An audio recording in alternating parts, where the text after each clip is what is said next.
mbokku internet yi taamu seen site web Actuvision ñu ngi leen di dalal ak jàmm di leen dellu si waat ci seen revue de presse matinale bu tey mardi 2 juillet 2019 dañuy door di tàmbale rek ak journal boobu ñuy wax Source A. Source A nag tey ci page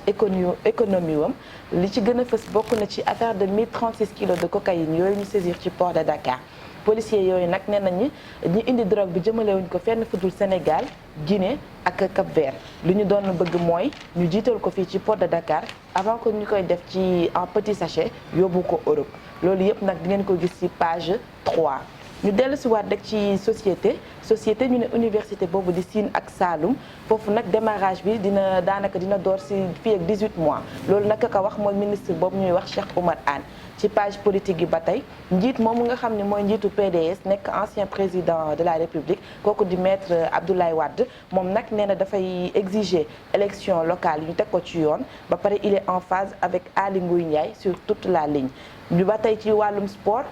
mi nga xam ne suñu gaynde yi démb ñoom ñoo jël victoire bi ci kaw kooku di Kenya ci 3-0 foofu nag seen i appréhension ak seen i impression loolu yëpp di ngeen ko jot ci page sport yi bu Source A. ñu continuer ak yéen rek ci Dakar Time journal boobu ñuy wax Dakar Time nag moom ci partie actualité yi ba tey ci wàllu PDS moom nga xam ni maître Abdoulaye Wade moom nee na il condamne Macky Sall et son régime et les met en garde ci wàllum sécurité ñu noté que axe Kaolack ak Kaffrine foofu nag policiers yi jël nañ fa lu tolloog 240 millions de francs CFA ci drogue ak faux médicaments boobu nag ñu ngi ko intercepté ci benn Pajero boo xam ni 505 la. ba tey ci opinion ñu ne Petro-Tim la vérité blesse et le mensonge tue page 12 di ngeen jot comment comprendre le code pétrolier loolu yëpp di ngeen ko am ci Dakar Time. loolu nag moo nekkoon li gënoon a fës ci journaux yi di Source A ak Dakar Time dama leen di bàyyi ak ma jigéen rek mu xuus ak ñun ci tribune. d'accord Khadija ginnaaw bi ma la nuyoo dañuy xëyee tribune Maître Wade décide de pourrir la vie à Macky Sall mi ngi ñëw ak ñun ci élection yi nga xamante ne nii war na am ca décembre nee na du yoon ñu war ko war a mën a tuxal ndaxte nekkul loo xamante ne ni lu jaadu la mu jugee ci loolu soxna Khadija Babacar Mbaye Ngaraaf pourquoi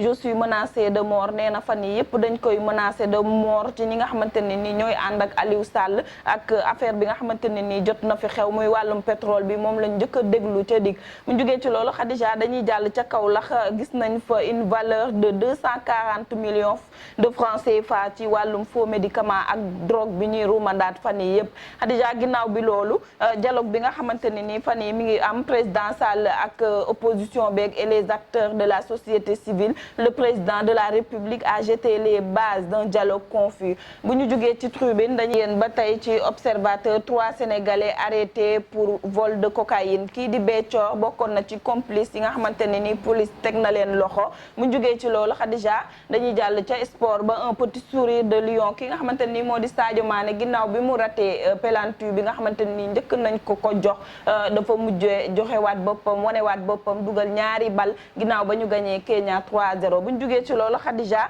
ñu ngi titré ba tey affaire Petro-Tim les pièces d'audition dans l'affaire Aliou Sall ginnaaw bi loolu ba ki nga xamante ni moo di Abdoul Ly mu nekk nouveau DG de l'ARTP moom ñi ngi ñëwaat ak portrait fii nga xamante ni moo di l'observateur ci page 5 après loolu dañuy jàll ca Louga benn jéye moo fa am kii nga xamante ni moo di benn borom kër moo doon xulloog jabaram ba doom ja daa di koy rey dóor ko bâton mu mujjee gaañu doom ja nag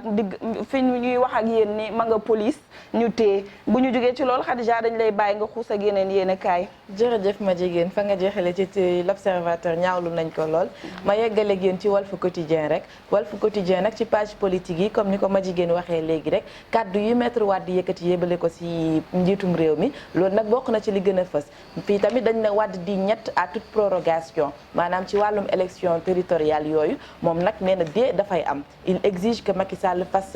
les élections dans les règles de l'art ba tey ci wàllum bac général 2019 bi nga xam ne mooy actualité xale yooyu nekk ci centre ya di def examen bi foofu nag remarqué nañ plus de 247 candidats déclarés absents ci centre Blaise Diagne centre Seydou Nourou Tall ak Amadou Hampâté Bâ loolu yëpp boo ko boolee ñu recensé 247 candidats xam naa stress bi la wala leneen la rek loolu rek ba tey di nga ko gis ci page 12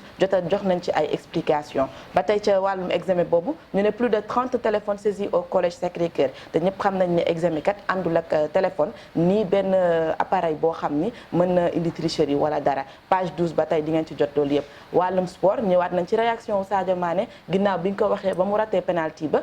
jot na dugal ñaari but nag loolu nga xam ne tax na ñu fàttee penalty ba tey mais ci wàllum page sport ba tey di ngeen fa gis loolu yëpp ci ay réaction am ma jigéen loolu laa loon tëjee yow lay tëjee ñun ci libération. waaw ginnaaw bi ñu waxee ci tur bi ginnaaw bi loolu Khadija ñu ñëw ak yéen ci libération la chambre criminelle saisie Ould Sidi Ahmed Sina ak Babacar Niangadou jàpp nañu leen ndax ay affaire activité terroriste yu ñu doon def ak financement du terrorisme mu jógee ci loolu Khadija dañuy ñëwaat ba tey ak ki nga xamante ne nii moo di Abdoulaye Daouda Diallo mi ngi ñëw ci les denrées de première nécessité et les tarifs du carburant mi ngi wax ne ba Macky Sall toogee ba tey li nga xamante ne nii moo di wàllum carburant ak yeneen yu demee noonu yëpp dafa wàññeeku bu ñu jógee ci loolu Khadija dañuy jeexalee sport ba tey ñu ngi bind ne ouf ils l'ont fait ginnaaw bi Sénégal dooree ki nga xamante ne nii moo di Kenya démb ak njàkkare amoon na ca début ba waaye ginnaaw bi loolu mujj nañoo bégal sénégalais yi xanaa di leen ñaanal rek di leen wax ni di gën a metti moo ngi ñëw ginnaaw bi loolu maa ngi lay jox kàddu gi Khadija nga tëj. jërëjëf ma jigéen fa nga jeexalee foofu lay tàmbale